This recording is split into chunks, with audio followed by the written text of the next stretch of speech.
There is one book in your Bible where the name of God never appears, not once.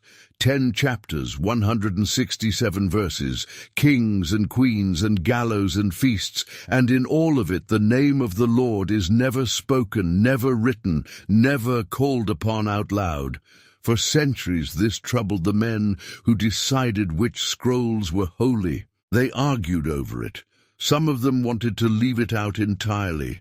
How can a book be sacred, they asked, if it never mentions the one who made it sacred? And so this little scroll survived by a thread, whispered through generations of exiles, nearly lost, nearly forgotten, a book about a hidden queen, written in a hidden way about a god who had, it seemed, gone completely silent. But that silence is the secret. Because when you read it slowly, the way we are going to read it tonight, you begin to see something moving underneath every scene. A coincidence that is not a coincidence. A sleepless night that changes everything. A girl in the wrong place who turns out to be in exactly the right place. The name of God is not written on the page, but his fingerprints are on every single thing that happens. Maybe you know something about that kind of silence. Maybe you have been praying for a long time now into what feels like an empty sky. No answer, no sign, no voice. Only the ordinary days going by, one after another, and the quiet fear that no one is arranging anything on your behalf. I want you to hear the whole of this story tonight, because it was written for people exactly like you, people who could not see God working and who needed to learn that hidden is not the same as absent.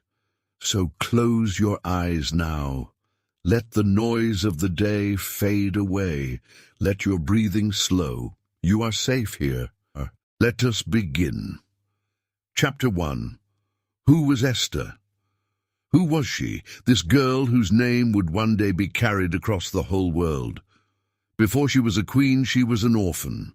Before she was an orphan, she was a child of exile, born far from the land her people called home, in a foreign empire, under a foreign king, speaking a foreign tongue in the streets. Her name in her own language was Hadassah, which means myrtle, a small evergreen with white flowers that keeps its leaves through the cold. But the name history would remember her by was the one they gave her in that empire, Esther, a name that many scholars believe comes from the Persian word for star, and some believe it echoes the name of a Babylonian goddess, Ishtar. A hidden name, layered over the name her parents gave her, the way her whole life would be layered over with things hidden. Breathe. Let that settle into the quiet for a moment. A girl with 2 names. One her people knew. One the empire knew. And underneath both of them, a God whose name no one in her story would ever speak. Think for a moment about that name her parents gave her before the empire renamed her. Hadassah, the myrtle. It is a small, unremarkable tree, easy to walk past, nothing like the tall cedars of Lebanon that the poets praised. But the myrtle has a secret. Its leaves hold a fragrance that only releases when they are crushed. Bruise the leaf, and it gives up a sweetness it kept hidden until the moment of pressure. Her parents could not have known how fitting the name would be.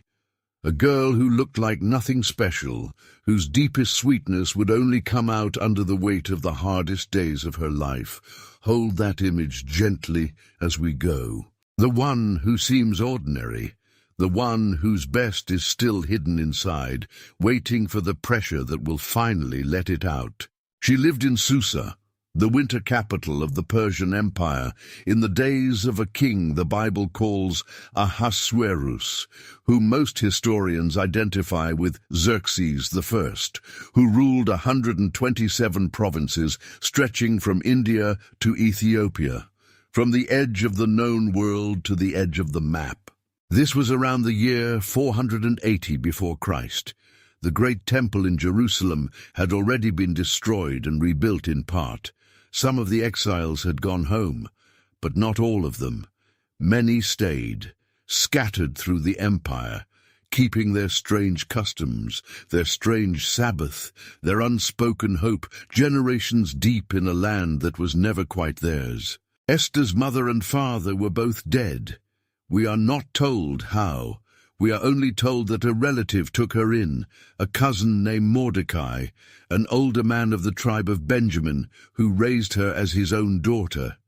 Picture that for a moment. A grown man, a foreigner in the eyes of the empire, taking an orphaned girl into his home and loving her as if she had been born to him, teaching her, protecting her, watching her grow into a young woman of unusual beauty and, more importantly, unusual steadiness. Breathe deeply. Let your shoulders drop. I want you to notice something before we go any further, because it is the thread that runs through everything that follows. Nothing about Esther's beginning looks chosen. She was not born in a palace. She was not marked out by a prophet at birth. There were no angels at her cradle, no voice from heaven, no burning bush. She was an orphan in exile, raised by a relative, one small life among millions, in a vast empire that did not know her name and did not care. And that is exactly the point. You may feel tonight like one small life in a vast world that does not know your name. You may feel unchosen, overlooked, ordinary to the point of being invisible. Esther felt all of those things and was, the whole time, being quietly moved toward the center of history. The one whose name is never written in her book had already written her into his. So rest here for a moment, in the beginning of the story, before the palace, before the crown, before the danger. A girl with two names, loved by a man who was not her father, in a city that was not her home, in an empire that had no idea what it was holding. The empire was about to notice her, but first, something had to go terribly wrong at the top. And it began, as so many great turns in history do, with a party that lasted too long. Chapter 2. The Feast That Went Too Far. Have you ever watched someone with everything throw it all away in a single reckless night? The story truly opens not with Esther but with the king, and with a feast so extravagant it is almost hard to believe. The Bible tells us that in the 3rd year of his reign, Ahasuerus threw a banquet for all his officials and servants, the army of Persia and Media, the nobles and governors of every province. And this feast, the text says, lasted 180 days, half a year of displaying the riches of his royal glory and the splendor of his majesty. Then, when that was finished, he threw a second feast for all the people in the city of Susa, from the greatest to the least, 7 more days in the garden court of the palace. Breathe. Picture it slowly because the writer wants you to. White cotton curtains and violet hangings fastened with cords of fine linen to silver rings on marble pillars. Couches of gold and silver on a mosaic floor of porphyry and marble and mother of pearl. Wine served in golden goblets, no two of them alike, and the royal order that no one was to be compelled to drink, but each man could do as he pleased. It is a scene of almost dreamlike abundance, and the writer lays it out in loving, glittering detail, so that you can feel how much this king had, and how little it seemed to be enough. Let your breathing slow while you rest inside that picture, because the writer built it that way on purpose. He wants you to feel the weight of all that gold before he shows you how little it could hold. Here was a man who owned the largest empire the world had yet seen. 127 provinces sent him tribute. The finest craftsmen of 3 continents had made the couches he reclined on. And still, he needed 180 days of showing it off, and then 7 more, as though no amount of display could finally quiet the restlessness in him. There is a certain kind of ache that no abundance can fill, and this king had it. You may know that ache yourself, the strange emptiness that can sit right in the middle of having enough. Rest here for a moment. Notice that the story does not begin with the poor and the desperate. It begins with a man who had everything, and it begins there to show you that everything was not enough. On the seventh day, when the heart of the king was merry with wine, he did something foolish. He commanded that Queen Vashti be brought before all the drunken nobles wearing her royal crown, to show off her beauty to the crowd, for she was lovely to look at. And Vashti refused. Let that sit for a moment. In an empire where the king's word was law, where no one was supposed to refuse him anything, the queen said, "No." We are not told exactly why. Perhaps she would not be paraded before a hall of drunken men like one more treasure on display. Perhaps she had her own feast of women to attend to, her own dignity to keep. The text does not tell us her reasons. It only tells us that she would not come, and that the king became furious, and his anger burned within him. Breathe slowly. And here the story does something that should make you sit up, even as you are drifting towards sleep. A drunken king, humiliated at a party, in a moment of wounded pride, makes a decision that will echo for years. His advisers, afraid that every woman in the empire will now defy her husband, counsel him to remove Vashti forever and give her royal position to another, someone better than she. The king agrees. The decree goes out to all the provinces. The throne beside the king is now empty. Do you see it? A crown has just come open. A place at the very center of the empire has just been vacated. And it happened not through any plan of Esther's, not through any scheme of Mordecai's, but through a drunken feast and a proud refusal and a king's bruised ego. None of the people who mattered could have arranged it. None of them were even trying. This is how the hidden God works in this book. Not with thunder, not with a voice from the sky, but through the ordinary, tangled, sometimes ugly choices of ordinary, tangled people, quietly turning them, without a single miracle, toward a purpose none of them can see. Rest here for a moment. The throne is empty now. And far away in the same city, in a quiet house, a young woman was living her ordinary life, with no idea that a door had just opened that would change everything. She was about to be swept through it. Chapter 3. The Girl Who Hid Her Name. What do you do when the world takes hold of your life and you have no power to stop it? When the king's anger cooled, he was left with an empty place beside him, and his servants proposed a search. "Let beautiful young women be gathered from every province," they said, "and brought to the palace, and let the one who pleases the king become queen in place of Vashti." This was not a gentle courtship. It was a gathering, a taking. Young women from across the empire were brought to the palace in Susa, into the custody of the king's officials, and among them was Esther. Breathe. I do not want to move past this too quickly, because it is easy, when we know how the story ends, to skip over how hard the middle was. Esther did not volunteer. She did not audition. She was taken from the only home she had known, from the cousin who had raised her, into the sealed world of the royal harem, one girl among many, with no say in what happened to her.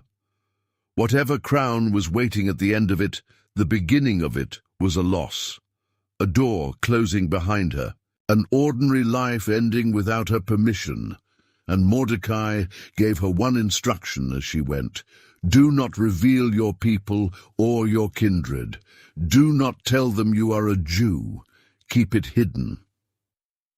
So Esther walked into the palace carrying her secret the way she carried her second name, layered over, unspoken, safe in the dark. Let that sit for a moment.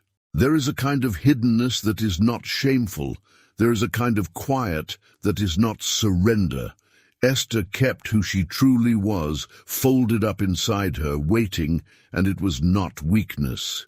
It was wisdom. Sometimes the truest thing about you is the thing you cannot yet say out loud, and it is not lost for being hidden. It's only waiting for its hour. Breathe deeply. In the palace, Esther found unexpected favor. The official in charge of the women, a man named Haggai, was drawn to her, and he gave her the best portion, the best place, the best care. The text keeps telling us, quietly, that she won favor in the eyes of everyone who saw her. And notice again, the writer never says God gave her that favor. He never says it, but you feel it, the way you feel a current under still water. Esther did nothing to earn Haggai's kindness by scheming. She simply was who she was, and doors kept opening. I want to slow down here on this strange word favor, because it appears again and again in Esther's story, and it is one of the quiet keys to the whole book. Favor is not something Esther seized. It is not something she manufactured with cleverness or charm. Over and over the text simply says that she found it the way you find a coin you did not know was in your pocket, the way you find a warm patch of sun without going looking for it. Favor came to her. It arrived. And in a book where God is never named, this is one of the places where you feel him most, in this steady, unforced kindness that keeps opening doors ahead of a girl who is only trying to survive. There is a grace that goes before us into rooms we are afraid to enter. Esther found it waiting for her again and again. And so, I believe, will you. 12 months of preparation passed, oils and perfumes, and the long, slow ritual of the harem. And when at last it was Esther's turn to be brought before the king, she asked for nothing extravagant, only what Haggai advised. She went in her simplicity, and the king loved her more than all the others, and he set the royal crown on her head and made her queen in place of Vashti. And he threw a great feast, Esther's feast, and gave gifts with royal generosity. Rest now. An orphan of exile was now the queen of the greatest empire on earth. And not one person in that palace knew her real name, her real people, her real God. She sat beside the king in a crown, carrying a secret that could one day cost her life, placed there by a series of events no human being had planned. You may feel tonight as though your life is being shaped by forces you did not choose, carried into rooms you never asked to enter. Esther knew that feeling, and the hidden hand that carried her there had not forgotten her and had not finished. There was a reason she was in that palace. It had not yet arrived, but it was coming, and it began, of all places, at a gate with an overheard whisper. Chapter 4. The Whisper at the Gate. Have you ever done a small, quiet, right thing that no one noticed and wondered if it mattered at all? Mordecai, Esther's cousin, had a habit of sitting at the king's gate. In the ancient world, the gate of a city or a palace was where business was done, where officials gathered, where news traveled. Mordecai sat there day after day, an ordinary man in an ordinary place, keeping watch, we sense, over the queen he had raised, close enough to hear what passed, far enough to remain unnoticed. Breathe. And one day, sitting there, he overheard something he was never meant to hear. 2 of the king's own guards, men who kept the door of the royal chambers, had become angry, and in their anger they had begun to plot. They intended to lay hands on the king, to kill him. Mordecai, sitting quietly at the gate, caught the whisper of it. He could have said nothing. This was not his fight. He was a foreigner, a member of a scattered people, a man with every reason to keep his head down in an empire that was not his own. But he did not stay silent. He got word to Esther, and Esther told the king in Mordecai's name. The matter was investigated. It was found to be true. The two conspirators were executed, and the whole thing, the writer tells us almost carelessly, was written down in the book of the Chronicles of the King. Let that settle into the quiet. It was written down, and then apparently forgotten. Mordecai received no reward, no honor, no promotion. He went back to sitting at the gate as if nothing had happened. One more good deed swallowed by an indifferent empire, recorded in a book no one was reading, buried in the royal records to gather dust. Rest here for a moment. I want you to hold on to that image, because it is one of the most quietly powerful in the whole story. A right thing done and then forgotten, written down and then shelved. It seemed to lead nowhere. It seemed to matter to no one. And yet that forgotten record, that dusty page in a book no one opened, was going to reach out of the past at exactly the right moment and save an entire people. But not yet, not for years. Breathe slowly. Let me speak to you directly for a moment, whoever you are tonight, because this part of the story is really about you. You have done quiet, right things that no one noticed. You have shown up faithfully in rooms where no one thanked you. You have kept a promise, or held your tongue, or done the small, hard, good thing, and then watched it vanish into a world that did not seem to care. And a voice in you has whispered that it did not matter, that it changed nothing, that it was written down in some book no one will ever read. I want you to hear the answer this story gives to that whisper. Nothing done in faithfulness is ever truly lost. It is only waiting.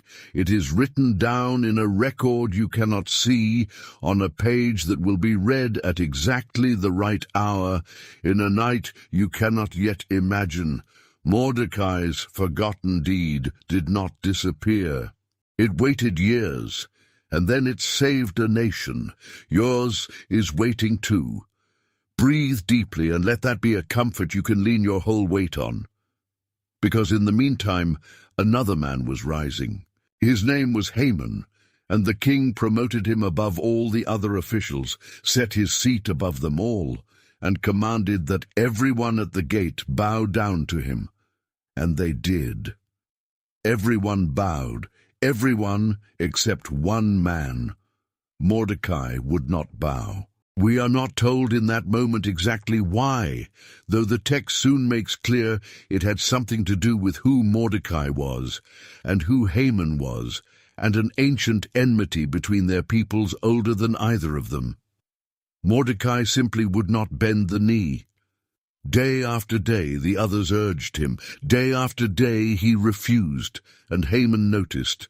When Haman saw that this one man at the gate would not bow to him, he was filled with fury. And when he learned that Mordecai was a Jew, a small and scattered people spread thin across the empire, his fury grew into something monstrous. He decided it was not enough to punish one man. He would destroy them all. Every Jew in every province of the empire. Man, woman, and child. Do you feel how the story has darkened?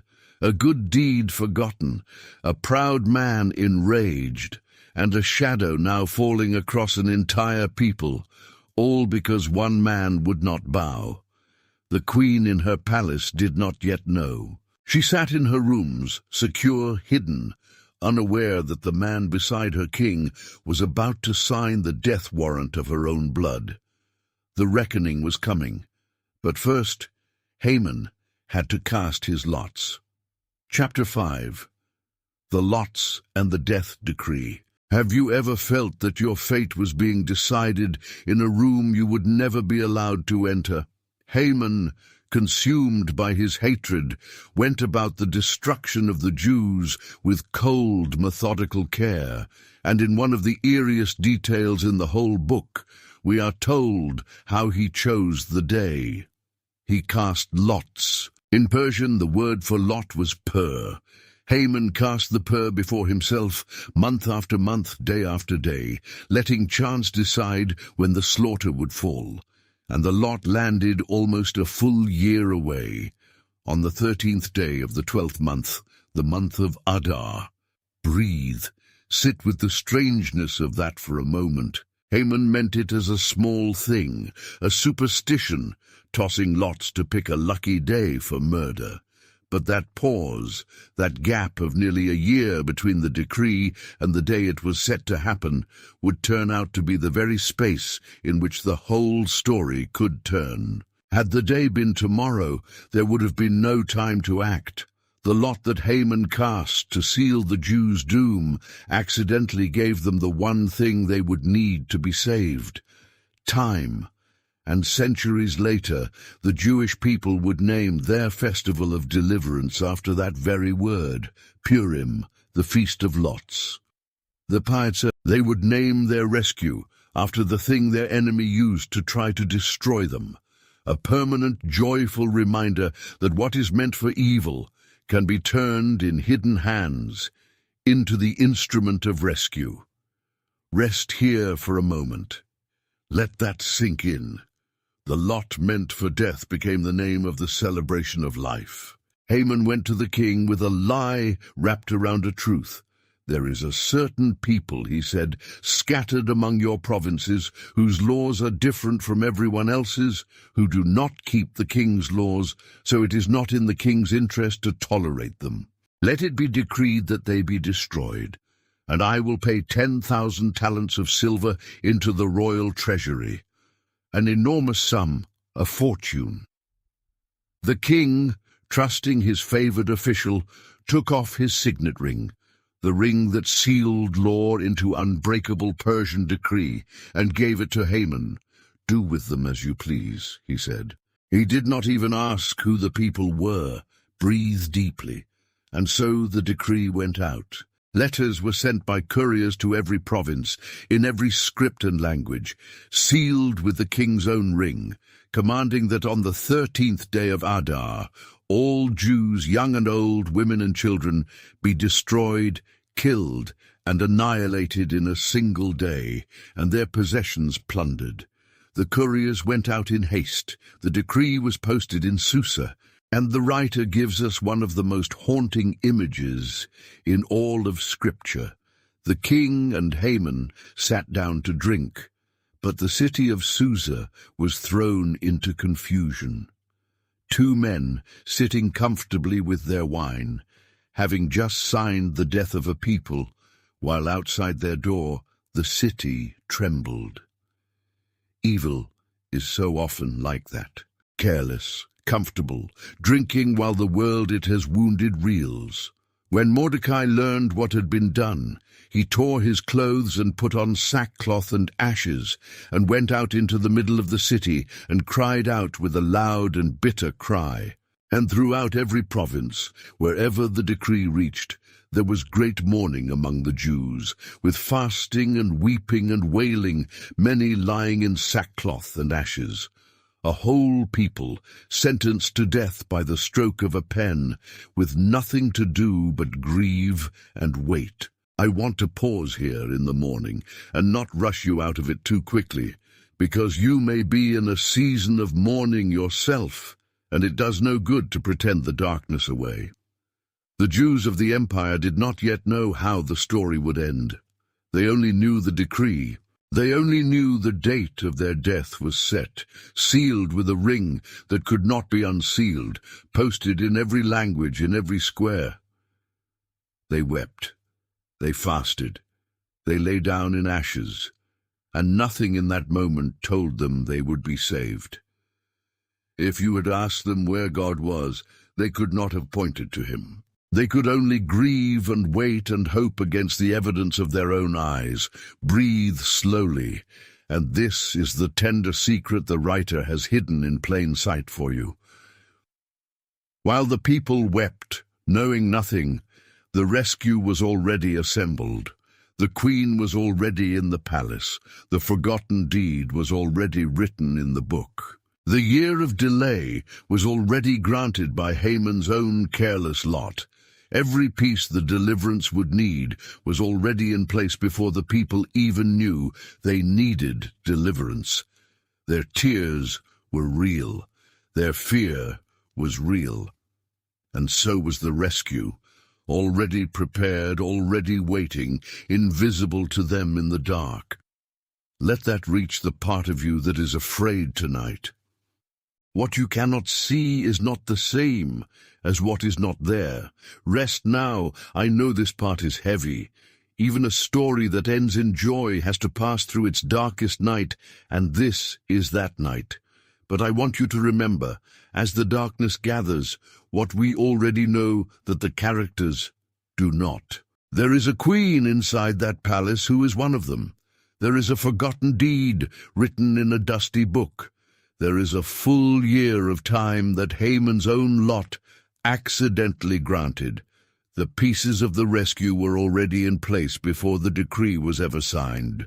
The hidden hand had already been at work, long before anyone knew they would need saving. The people wept in the streets. And inside the palace, the queen was about to be told the truth and asked to risk everything. Chapter 6. For such a time as this. What is the purpose of your whole life, and would you recognize it if it arrived disguised as the worst day you had ever known? Word of Mordecai's mourning reached Esther in the palace, but not the reason for it. She sent servants to find out what was wrong, and Mordecai sent back a copy of the death decree, along with a message that must have landed in her like a stone. "Go to the king," he said. "Plead with him. Beg for the life of your people. Breathe."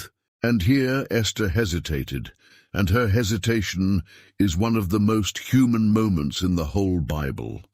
She sent back word, "Everyone knows that if any man or woman goes to the king in the inner court without being summoned, there is one law, that they be put to death, unless the king holds out his golden scepter and spares them. And I have not been called to come to the king for 30 days. In other words, I cannot simply walk in. To approach him uninvited is to risk death, and he has not sent for me in a month. I do not even know if he still wants me. Do you feel the fear in that?" Esther was the queen, and still she was not safe. She had a crown, and still she had no power to save herself, let alone anyone else. The one thing that might rescue her people walking into that throne room was the very thing that could get her killed. Rest here for a moment. And then Mordecai sent back the words that have echoed for 2,500 years, the words at the very center of this book. "Do not think," he said, "that because you are in the king's palace, you alone will escape. If you keep silent now, relief and deliverance will rise for the Jews from some other place, but you and your father's house will perish. And who knows whether you have come to your royal position for such a time as this? Let that settle into the quiet, slowly, because it is the beating heart of everything we have said tonight. Who knows whether you have come to this moment for exactly this? Every strange turn," Mordecai was saying, "the empty throne, the gathering of the young women, the favor you found, the crown they placed on your head. What if none of it was random? What if the very things you did not choose, the losses you never asked for, the room you were carried into against your will? What if all of it was quietly aimed at this single hour when you and only you would be standing in the one place where you could save everyone? Breathe deeply. Let your shoulders drop. I want to say this gently to you because you may need it tonight more than you know. The things in your life that felt like accidents, the doors that closed, the places you ended up that you never would have chosen, they may not be the wreckage you have taken them for. You may be exactly where you are for such a time as this, not to escape, not to be comfortable, but to be for someone, at some hour you cannot yet see. the only one standing in the right place. And Esther, the orphan, the exile, the hidden queen, rose to it. She sent her answer back. "Gather all the Jews in Susa," she said, "and fast for me, and do not eat or drink for 3 days, night or day. And I and my young women will fast the same way. Then I will go to the king, though it is against the law. And if I perish, I perish.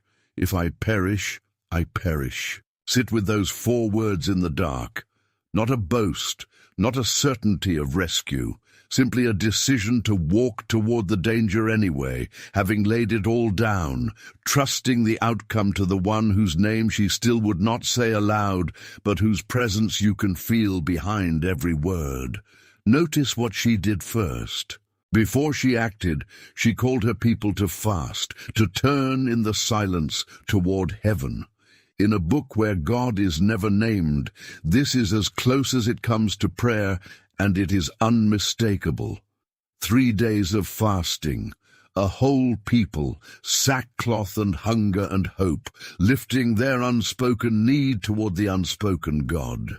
And then, on the 3rd day, Esther put on her royal robes and walked toward the throne room, toward the golden scepter or toward death, not knowing which. Stay with those 3 days of fasting for a moment, because there is something in them for you. Esther did not rush from the decision straight to the throne room. She waited. 3 days and 3 nights, without food, without water, a whole people bound together in the same hunger and the same hope. And she waited before she acted. In our fear, we so often want to move immediately, to do something, anything, to escape the terrible stillness of not knowing. But Esther teaches us the harder wisdom. Sometimes the bravest thing is to be still first, to fast, to wait, to turn, in the silence, toward the God whose name you cannot say, and let the waiting itself become a kind of trust. She did not know the outcome. She simply stopped striving long enough to place herself in his hands before she placed herself in the king's. Breathe deeply and let your own striving rest for a moment the way hers did. And then the 3rd day came. Picture it slowly. Esther, having eaten nothing for 3 days, weak with hunger, laying aside her mourning clothes and putting on her royal robes, the crown on her head, and walking alone down the long hall toward the inner court where the king sat on his throne. Every step a step toward the golden scepter or toward death. No one could walk it for her. No fast could carry her the last of the distance.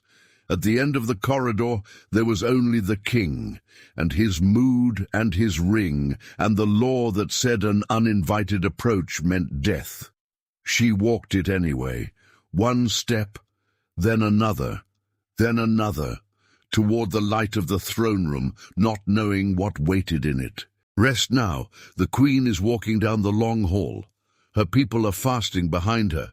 The decree of death is posted in the streets, and everything now hangs on whether a king lifts his scepter. We will find out what he did. But that same night, before the great confrontation reached its height, something small and strange happened. The king could not sleep. Chapter 7. The night. The king could not sleep. Have you ever lain awake in the small hours, unable to sleep, and thought it meant nothing at all? Esther's courage was rewarded at first, with mercy. When she appeared in the inner court, the king saw her standing there, and instead of anger he felt favor, and he held out the golden scepter, and she touched its tip, and she lived.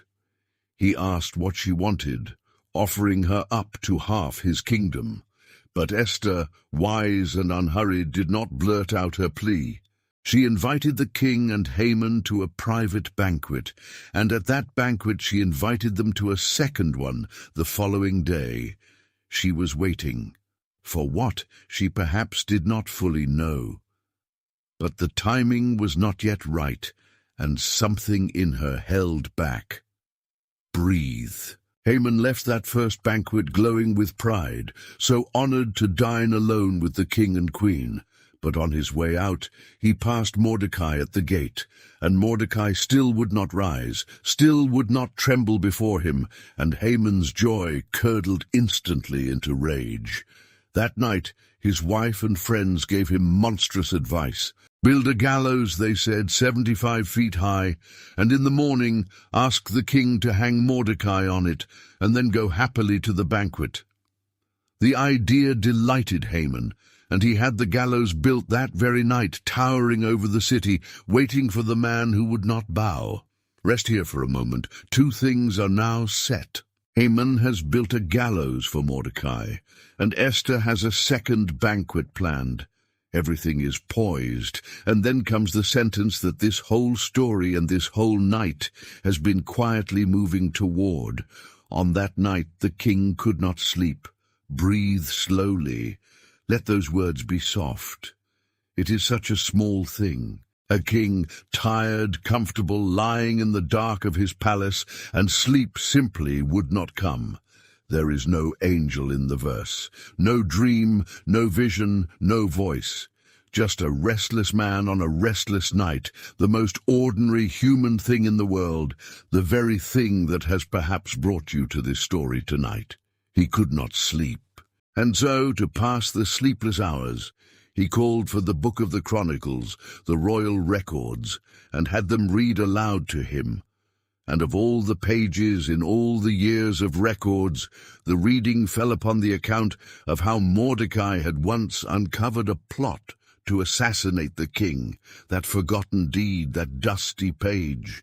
That right thing done years ago and never rewarded, swallowed by the empire and buried in a book no one read.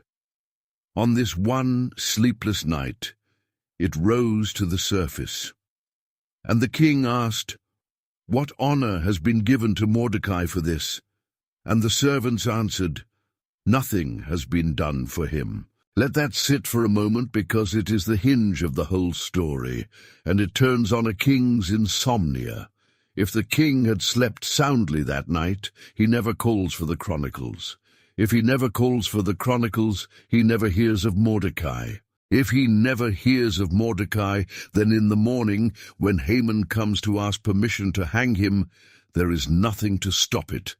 The entire rescue of a people turns on the fact that one man, on one night, could not fall asleep. Breathe. And the timing sharpens to almost unbearable precision. At that very moment in the early morning, Haman arrived in the outer court to ask the king to hang Mordecai on the gallows he had just built. But before Haman could speak, the king spoke first. "What should be done," the king asked, "for the man the king delights to honor?" And Haman, certain the king could only mean him, described the most extravagant honor he could imagine. Royal robes, a royal horse, a crown, and a procession through the city square with a herald crying out before him. "Do all of that," the king said, "for Mordecai the Jew who sits at the gate, and leave out nothing. Rest now, and let the reversal wash over you." Haman, who came to build a death, was forced to lead his enemy through the streets in royal robes, crying out his praises with his own mouth. The man who would not bow was honored, and the man who demanded bowing became his servant for a day. And it all began with a king who could not sleep. That same day, at Esther's second banquet, she finally revealed everything. "My people and I have been sold to be destroyed," she said. And when the king demanded to know who would dare do such a thing, she said, "A foe and enemy, this wicked Haman."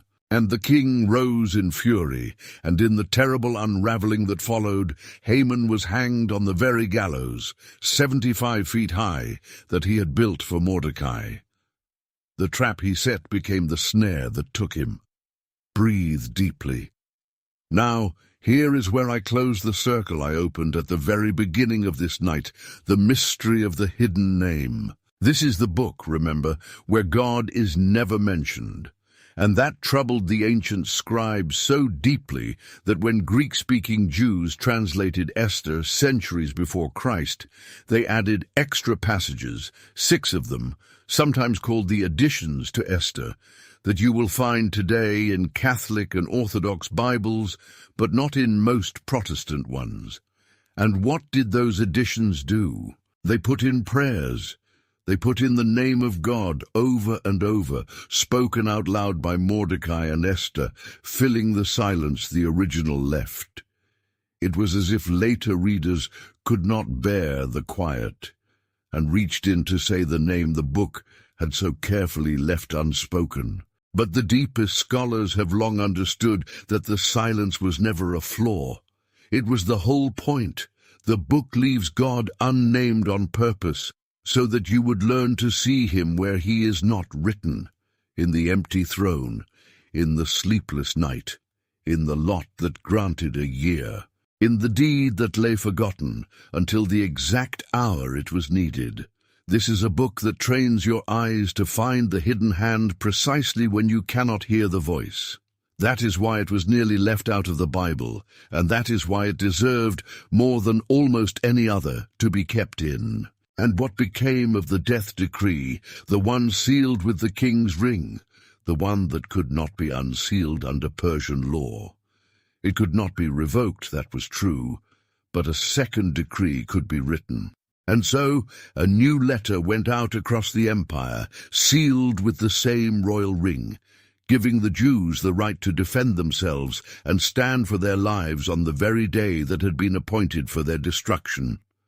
The day of mourning became a day of deliverance. And when the 13th of Adar arrived at last, the people who had been sentenced to die were instead delivered, and the sorrow was turned into gladness, and the fasting into a feast.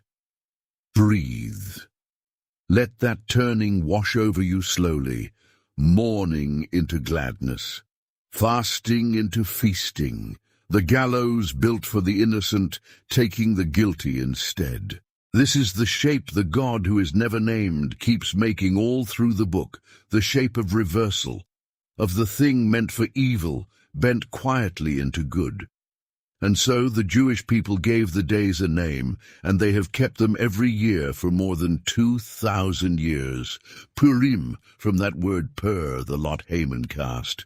Every year in late winter they read this whole scroll aloud from beginning to end, and they feast, and they give gifts to one another, and they send food to the poor, and they remember.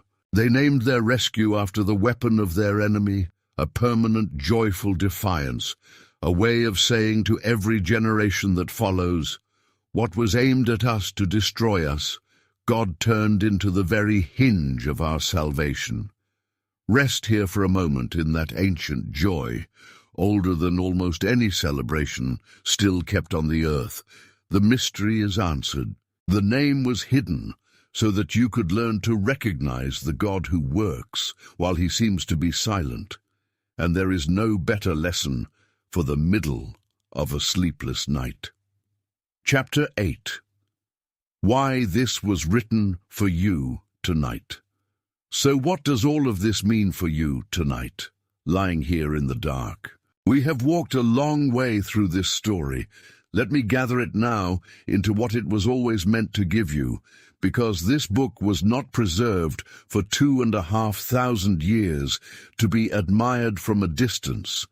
It was kept because someone, somewhere, in every generation has needed exactly what it says, and tonight perhaps that someone is you. Breathe. Here is the first thing, and I want you to hold it. Hidden is not the same as absent. The whole design of this book, the missing name, the silent heaven, the ordinary events, all of it exists to teach you that the God who never speaks a word in Esther's story is on every single page of it. He is in the empty throne and the sleepless king. He is in the forgotten kindness that resurfaces at the perfect hour. He is in the year of delay that becomes the space for rescue. You have been told that if you cannot feel God, he must not be there. This book was written to tell you that is not true. You may be living right now inside a chapter of Esther where nothing seems to be happening and no voice answers you, and the hidden hand may be arranging the very rescue you cannot yet see. Rest here for a moment. Let that be a comfort and not a demand. You do not have to feel him for him to be at work. You do not have to hear him for him to be moving. The silence you are in is not proof of abandonment. Sometimes it is the very room where the deepest work is being done.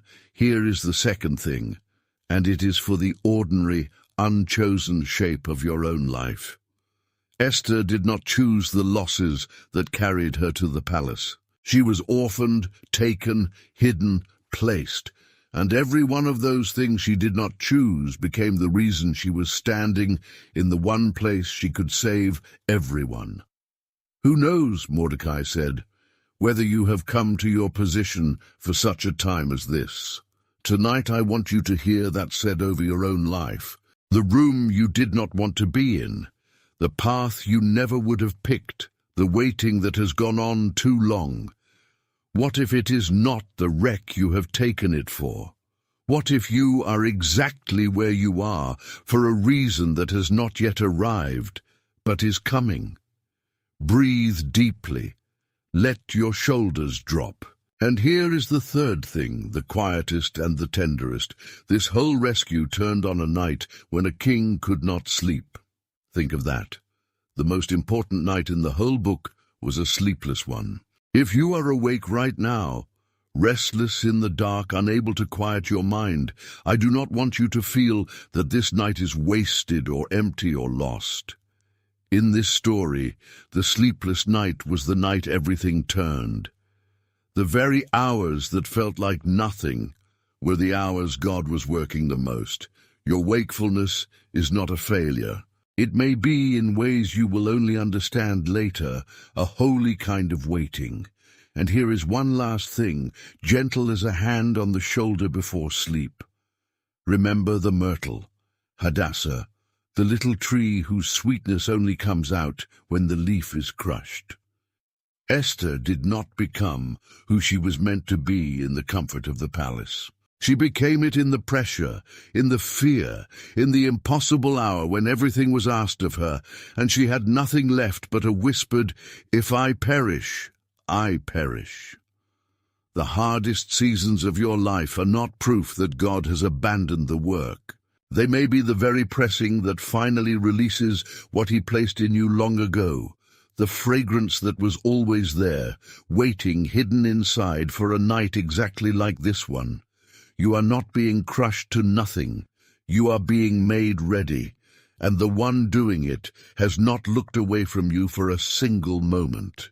You are not forgotten in the silence. You are not alone in the dark. You are held, and you are loved, and you are safe, even now, even here, even in the middle of the night when no answer has come.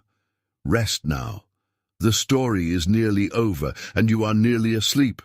And both of those things are exactly as they should be. Let the whole of it carry you. The orphan who became a queen, the deed that waited in a dusty book, the lot that gave a year, the king who could not sleep, and the God whose name was never written and was there the entire time. He was there for Esther. He is here for you. Let us come now to the end and to a word of prayer. Closing and prayer. We have walked with her tonight. We have seen the empty throne and the golden scepter. We have stood in the silence where the name of God was never spoken and felt him moving anyway.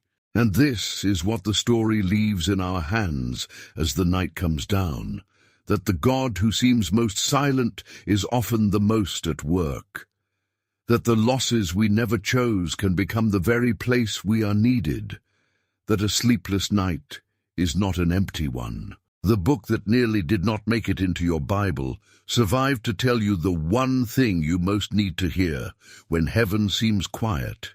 Hidden is not absent, and silence is not abandonment, and you have not been forgotten in the waiting. Let that settle into the deepest quiet in you now.